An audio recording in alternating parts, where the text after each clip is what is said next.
अनिरुद्ध भारद्वाज जी। राधे गुरु जी। श्री हरिवंश। राधे राधे महाराज जी। महाराज जी, अभी मैं कॉलेज में पढ़ रहा हूँ। महाराज जी, हमारी जनरेशन बहुत ज्यादा गलत कामों में लगी है और गर्लफ्रेंड बॉयफ्रेंड बनाना एक ट्रेंड सा चल गया है और बचपन के दोस्त भी गलत रास्तों पे चल चुके हैं और साथ रहने के कारण कभी कभी मेरा मन बहुत ज्यादा डिस्टर्ब हो जाता है, जबकि श्री जी कृपा से आज तक कुछ गलत कार्य नहीं हुआ। महाराज जी, कृपा करके इस विषय पे भी मेरा मार्गदर्शन करें। वैसे कई बार इस विषय पे चर्चा हुई है, पर हमें लगता है कि हम दूसरों को नहीं संभाल सकते, हमें अपने को संभालना है। सिद्धांत की बात समझो, दूसरे गलत कर रहे हैं, हमको नहीं करना है, फिर हमको कोई परास्त नहीं कर सकता। दूसरे सुधरे तो हम सुधरे, कभी सुधर नहीं सकते। हमको अपने आप को सुधारना है। तेरे भावे जो करे, भलो बुरो संसार, नारायण तू बैठ के अपनो भवन बिहार। अपने हृदय को हमको ऐसे, ये बहुत ही विध्वंसकारी वृत्ति है, जिसे गर्लफ्रेंड बॉयफ्रेंड जो शब्दों से उच्चारण किया जाता है, ये विध्वंसकारी वृत्ति है। धर्म का नाश, पवित्रता का नाश, बुद्धि का नाश, वैभव विभूति का नाश, किसी भी तरह मंगल है ही नहीं। कोई भी कहीं भी कुछ भी अच्छा नहीं है। अगर इसमें कुछ भी अच्छा होता तो जरूर कोई न कोई सूत्र निकलते, लेकिन इसमें कुछ भी अच्छा नहीं। हमारे भारत की रीति रही है, हम जिस भूमि में पावन जन्मे हैं उस भूमि की बात कहते हैं। जब तक बालिका का पाणी ग्रहण न हो तब तक वो किसी पुरुष का संयोग नहीं करती थी। जब तक पुरुष पाणी ग्रहण स्वीकार ना कर ले तब तक वो संयोग। मित्रता है हमारी आपकी, मित्रता में दोष नहीं, पर मित्रता का बहाना लेकर जो भोग वासना में उतर जाना है, ये बहुत ही हानिकारक है, बहुत ही हानिकारक है। अब तो ऐसा भी सुनने को मिला है कि वो कौन सा लिव इन रिलेशन तो क्या कहते हैं। अब बोलो क्या जीवन, तुमने क्या समझा? बाजार की दुकान की वस्तु समझा है क्या? कि हमने ले लिया, हमने देखा स्वाद नहीं, हमने छोड़ दिया। ये आप खिलवाड़ समझते हो? किसी के जीवन के साथ खिलवाड़ कर देना या अपने जीवन के साथ खिलवाड़ कर देना, ये बहुत ही, ना आप देशभक्त बन सकते हैं, ना आप माता पिता के भक्त बन सकते हो, ना आप भगवान के भक्त बन सकते हैं। आपका जीवन कूड़ा हो जाएगा। ये जो आज का समय चला है, भगवान बचावे, इसीलिए कलिकाल विहाल किए मनुजा, नहीं माने को अनुजा तनुजा। तो सब भाव भ्रष्ट होते चले जा रहे हैं। जहां हमारी सुरक्षा होनी चाहिए वहीं हम अपने आप का नाश कर रहे हैं। वैसे उचित यही है कि अपने को संभालने की चेष्टा करो, दूसरों को प्रणाम करो, ऐसे लोगों का संग मत करो। दोस्त बनाना, हम कह रहे हैं पूरे विश्व को दोस्त बना सकते हैं। कबीरा खड़ा बाजार में सबसे पूछत खैर, अपनी सबसे दोस्ती नहीं किसी से मैं। सब मेरे भगवत स्वरूप मित्र हैं, सबको प्यार, सबको दुलार, सबको सुख पहुंचाने की भावना। लेकिन जहां दूसरे से सुख लेने की भावना में मित्रता का नाटक किया जाता है, वहां नाश प्रकट हो जाता है। नाश शब्द, वो तुम्हारे संयम का नाश, तुम्हारी इंद्रियों की पवित्रता का नाश, तुम्हारी बुद्धि का नाश, सर्वनाश कर देता है। और नए बच्चे जैसे जुड़े ना, तो उन्होंने बताया हमारे समय में तो ऐसा था ही नहीं।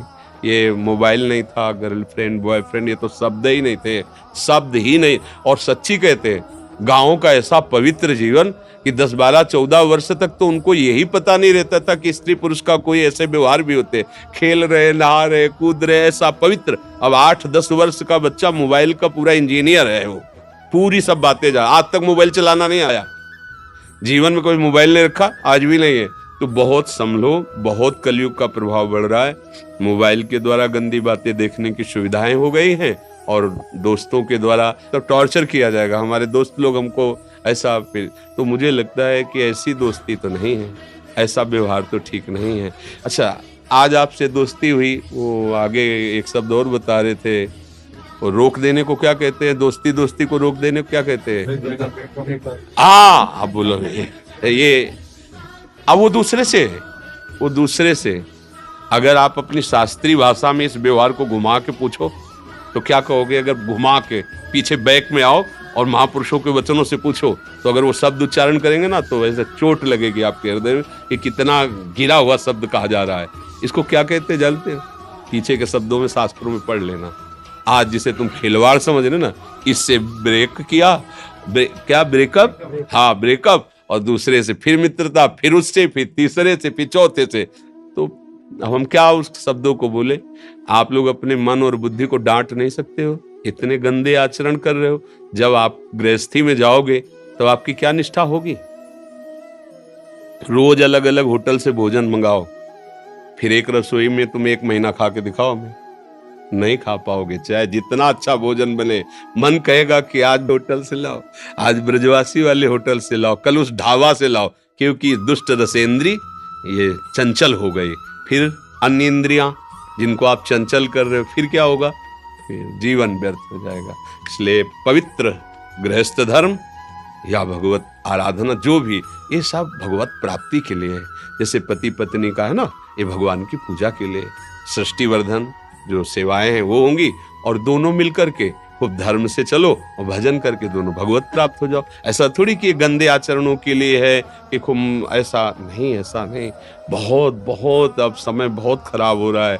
वो अपने लोगों की बातें सबको समझ में नहीं आएंगी, क्योंकि छोटे छोटे अवस्था के लोग शराब पीने लगे, मांस खाने लगे। क्योंकि वीआईपी पंक्ति में सम्मिलित होना है तो आपको ये करना पड़ेगा। हमें बच्चे बताते हैं, ये तो यार वही पुराना आदमी, ये गरीब आदमी, गांव का आदमी, ये क्या जाने सर, वीआईपी पन वही कि वो पिए बिस्की, अले अंडा खाए, मुर्गा खाए, और ये गर्लफ्रेंड ये सब करे। तो बोले तो वीआईपी लोग, भैया ऐसे वीआईपी मत बनो कि तुम जीने लायक न रहो।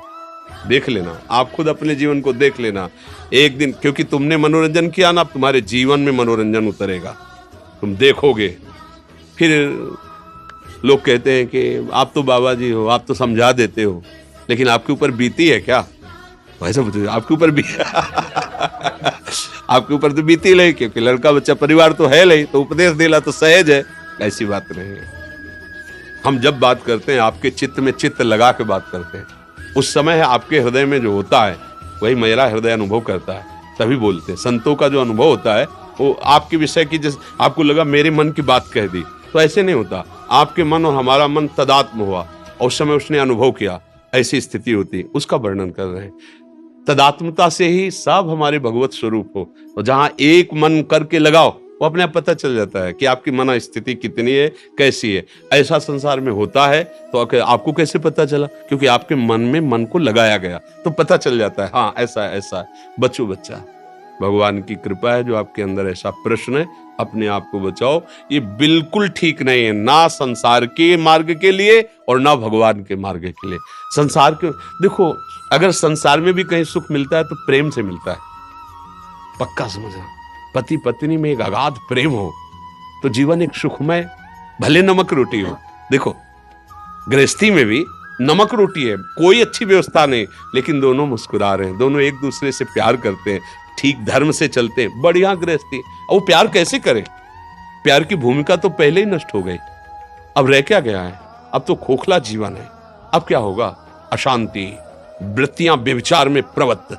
ये जो आजकल सुनते हो ना, ऐसा हुआ, कई लोगों ने मिलकर ऐसा कैसे अत्याचार कोई कर सकता है? कितना हमारा हृदय अपने शरीर को प्यार करता है, हम ऐसे ही शरीर वालों के साथ कैसा व्यवहार करते हैं? क्या ये हमारा हृदय देखो कितना कठोर, कितना गंदा हो गया। अगर हमारी बहन को कोई गंदी दृष्टि से देख ले तो हमें बर्दाश्त नहीं होगा, और दूसरे की बहन के साथ हम क्या व्यवहार करते हैं वो मुझे बर्दाश्त हो जाता है। कैसी बुद्धि निम्न कोटि की, नीच कोटि के हो गए। इसलिए संभालो, अपने जो साथ हो उनको भी संभालो, जो संभल पावे, नहीं तो आप चलो। ये मार्ग अपने आप के संभालने का है। प्रभु मैं घर से मतलब पहली बार अकेले कहीं बाहर जाने के लिए निकला हूँ, और प्रभु आपकी कैसे? बढ़िया है, बस गंदे आचरणों में ना भागना। संत संग मिल गया है, पर रहो माता पिता की आज्ञा में। और हाँ, और बिना सूचना दिए माता पिता को कहीं मत आना जाना। देखो माता पिता सबसे बड़े परमात्मा है हमारे, वो गुरु हैं, सबको मानना चाहिए। भाई वो वृद्ध माता पिता का व्यवहार नहीं देखना चाहिए, वो चाहे गाली दें, कड़वा व्यवहार करें, पर आपको है कि जब तक उनका शरीर रहे, उनकी दासता से युक्त रहोगे तो जीवन सुखी रहेगा। माता पिता भले कड़वा बोले, लेकिन जितना वो प्यार करते हैं ना हृदय से, दूसरा नहीं करेगा। चाहे जितना दुख हो, जब माँ ऐसे हृदय से लगा लेती ना तो एक असीम आनंद मिलता है। तो ऐसे माता पिता को सूचना देके उनकी आज्ञा में रहकर ही धाम आदि कहीं भी आया जाए, उनकी अनुमति ले ले और उनका आशीर्वाद ले ले, फिर यात्रा करे, फिर अपने जीवन को सतमार्ग में चलावे, अच्छा रहेगा।